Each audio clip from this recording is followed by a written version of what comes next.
Power sharing के पिछले class में हम लोगों ने पढ़ा था बेल्जियम और श्रीलंका के एथनिक कंपोजिशन के बारे में। अब हम लोग ये दोनों देश में जो एथनिक प्रॉब्लम में अराइज हुआ वो कैसे अराइज हुआ इसके बारे में और उसका सॉल्यूशन कैसे निकला उसके बारे में हम लोग पढ़ेंगे। पहले श्रीलंका के बारे में। श्रीलंका 1948 में इंडिपेंडेंट होता है और ब्रिटिश कॉलोनी वहां पे समाप्त होती है। वहां पे जैसा तुम लोग जानते हो कि सिंगला मेजॉरिटी कम्युनिटी थी वहां पे। अब सिंगला के जो लीडर्स थे, जो सरकार बनती थी उसमें सिंगला लोग ही पावर में होते थे, मंत्री ज्यादा उन्हीं के होते थे, प्राइम मिनिस्टर प्रेसिडेंट उन्हीं के होते थे। अब जो सिंगला कम्युनिटी थी वो ये चाहती थी कि अपनी मेजॉरिटी के दम पे they could dominate over the government.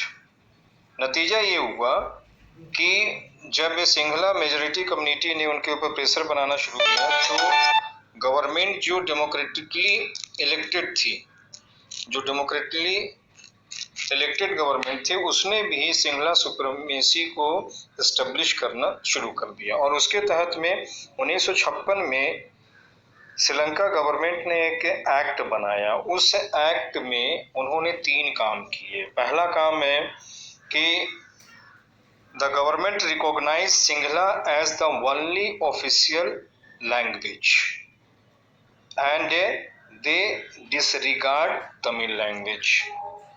दूसरा, the government followed preferential policies that favored Singla applicants for university positions and government jobs। उन लोगों ने, गवर्नमेंट ने ये पॉलिसी बनाई जिसमें कि सिंगला भाषा बोलने वाले जो एप्लीकेंट थे उनको यूनिवर्सिटी में एडमिशन में और गवर्नमेंट जॉब में प्रीफर दिया गया। तीसरा, The act stipulated that the state shall protect and foster Buddhism। तीसरा ये बना कि सरकार अब बुद्धिज्म धर्म को सुरक्षित करेगी और इसे बढ़ावा देगी।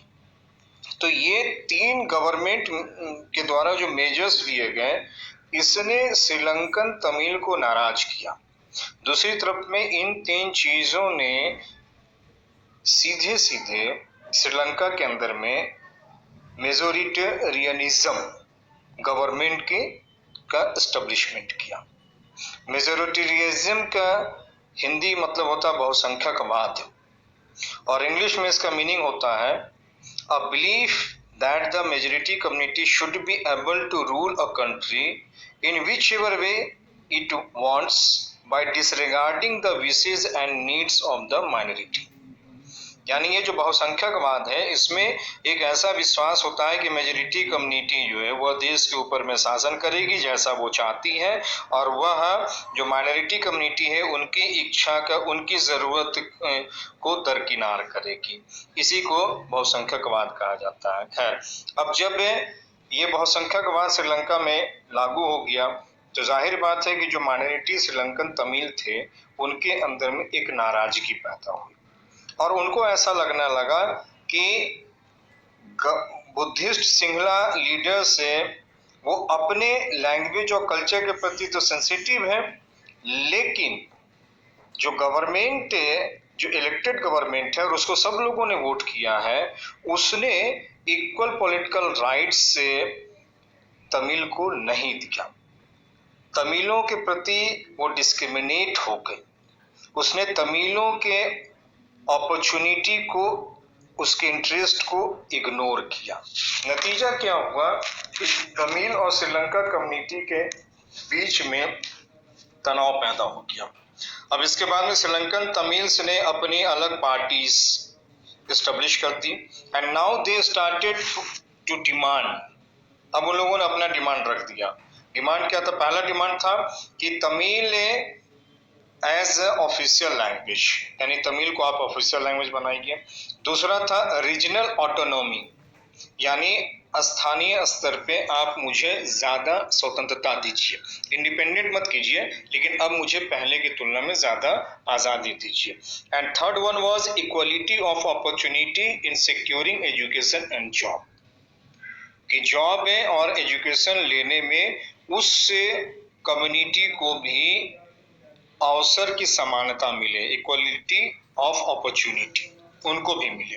और इस तरीके का ये डिमांड जो उन लोग करना शुरू कर दिया, उसकी वजह से उन लोगों ने ये कहा कि since they were settled basically in the north and east part of Sri Lanka, तो उन लोगों ने कहा कि जो नॉर्थ ईस्ट का पार्ट है वहां पर उन्हें आजादी मिल जाए, लेकिन उन लोगों ने ऐसा नहीं किया, गवर्नमेंट ने उसको डिनाई कर दिया। नतीजा ये हुआ कि 1980 में इनका जो पॉलिटिकल ऑर्गेनाइजेशन एस्टेब्लिश हुआ वह एक सेपरेट इंडिपेंडेंट तमिल इलम, यानी एक सेपरेट तमिल स्टेट की बात उठाना शुरू कर दिया, जिसमें कि श्रीलंका का नॉर्दर्न एंड ईस्टर्न पार्ट होगा। अब बात इतनी बिगड़ गई कि finally it converted into civil war.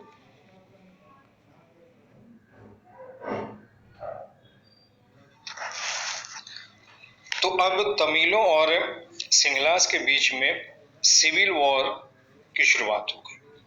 Civil war जिसको शीत युद्ध कहते हैं, a violent conflict between opposing groups within a country that becomes so intense that it appears like a war।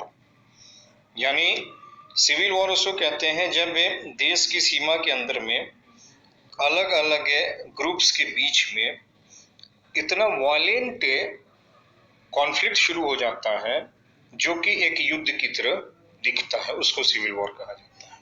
अब इस सिविल वॉर का नतीजा ये हुआ कि दोनों कम्युनिटी के हजारों लोग मारे गए, बहुत सारे फैमिलीज को देश छोड़ना पड़ा, रिफ्यूजी के रूप में वो लोग रहना शुरू कर दिए।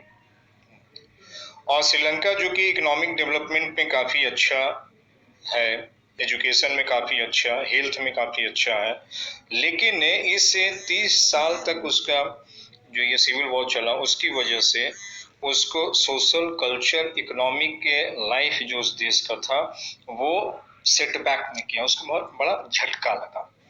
तो ये जो इथनिक प्रॉब्लम शुरू हुआ श्रीलंका में, उसका नतीजा ये हुआ कि both the community went into violent conflict and ultimately it converted into civil war।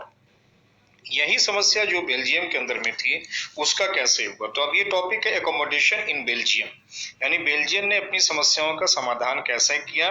तो 1950 और 60 की दशक में जब डच कम्युनिटी ने ये मामला उठाया था कि हम लोगों को उतना प्रिविलेज नहीं मिल रहा है, हम लोग रिच नहीं है, हम लोगों को पावर में उतना शेयरिंग नहीं मिला हुआ है जितना कि फ्रेंच कम्युनिटी को मिला हुआ है, तो बेल्जियम के जो अलग अलग लैंग्वेज बोलने वाले लोग थे, डच, फ्रेंच, जर्मन, इनके जो लीडर्स थे, दे डिसाइडेड कि हम लोग अपने प्रॉब्लम को रिजॉल्व करेंगे, we will not go for conflict.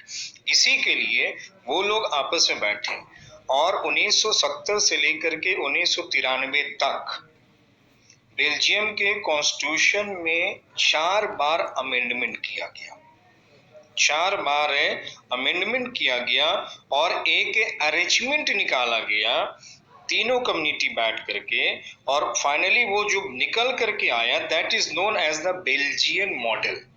अब उसमें क्या था, तो पहला ये था कि कॉन्स्टिट्यूशन में ये कहा कि सेंट्रल लेवल पे जो गवर्नमेंट बनेगी उसमें डच और फ्रेंच स्पीकिंग मिनिस्टर्स इक्वल होंगे, यानी The Constitution prescribed that the number of Dutch and French speaking ministers shall be equal in the central government। कि सेंट्रल गवर्नमेंट में जितने मंत्री डच बोलने वाले होंगे उतने ही फ्रेंच स्पीकिंग होगा, यानी इक्वली डिस्ट्रीब्यूटेड होगी। उसी तरीके से ये तय हुआ कि वहां पे single community can not make decision unilaterally, यानी कोई एक कम्युनिटी जो है वह एक तरफा कोई निर्णय नहीं लेगी, इस वजह से इक्वल डिस्ट्रीब्यूशन हुआ। दूसरा था कि many powers of the central government have been given to state government of the 2 regions of the country. The state government are not subordinate to the central government. तुम लोग ये पीछे जाने कि वेलोनिया और फ्लेमिश ये दो पर्टिकुलर रीजन था। तो अब क्या हुआ, सेंट्रल गवर्नमेंट ने अपने पावर्स को निकाल करके और स्टेट गवर्नमेंट को और ज्यादा पावर्स दे दी है। अब सेंट्रल गवर्नमेंट जो सबऑर्डिनेट वहां पर नहीं थी, यानी बेल्जियम में फेडरल सिस्टम को लागू किया गया। तीसरा था कि ब्रुसेल के लिए एक सेपरेट गवर्नमेंट बनाया गया, यानी ब्रुसेल जो राजधानी है उसके लिए एक सेपरेट गवर्नमेंट बना और वहां पर भी दोनों कम्युनिटीज को इक्वल रिप्रेजेंटेशन दिया गया। अब वहां पर ब्रुसेल में 80% लोग जो है वो फ्रेंच स्पीकिंग थे। Accepted this proposal equal because national level पे डच स्पीकिंग कम्युनिटी ने इस बात को एक्सेप्ट कर लिया था कि सेंट्रल गवर्नमेंट में वो इक्वल रहेंगे, इसलिए ब्रुसेल्स में फ्रेंच ने भी इसको एक्सेप्ट कर लिया। चौथा इनका था कि apart from the central and the state government there is the third kind of government, कि सेंट्रल और स्टेट गवर्नमेंट के अलावा जो एक तीसरे तरीके की सरकार बनी जिसको कि कम्युनिटी गवर्नमेंट कहा जाता है। And this community government is elected by people belonging to one language community, Dutch, French and German speaking, no matter where they live।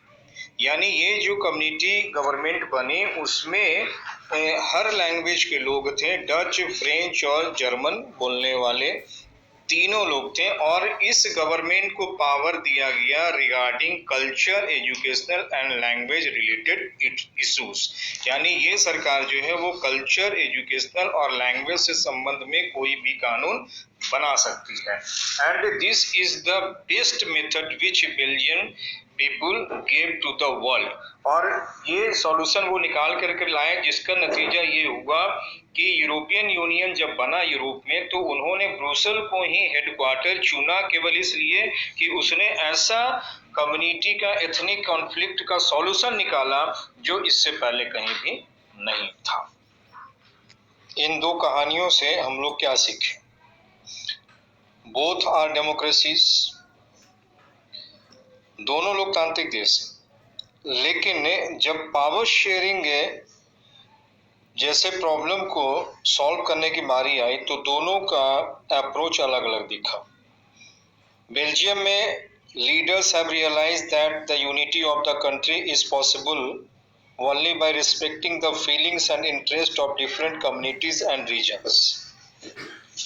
तो बेल्जियम के लीडर को ये लगा कि देश में यूनिटी तभी रह सकती है जब हम अलग अलग समुदाय के लोगों के इंटरेस्ट, उनकी फीलिंग को हम रिस्पेक्ट दें, तभी बच सकता है। लेकिन यही रियलाइजेशन जो है वो श्रीलंका के अंदर में नहीं दिखा। तो बेल्जियम में हमें यह दिखा कि they are mutually understand that we should respect the other community, we should look after the interest of the other community, so power should be distributed equally among all the communities। Whereas in Sri Lanka वहाँ पे contrasting example देता है। श्रीलंका में जो majority community है that wants to force its dominance over others and refuse to share power, कि वह अपना डोमिनेंस, अपना आधिपत्य दिखाना चाहती है और उसने पावर शेयर करने से इनकार कर दिया। नतीजा क्या हुआ कि it undermined the unity of the country, इसने देश की एकता को नजरअंदाज कर दिया, उसने देश की एकता को ही खतरे में डाल दिया।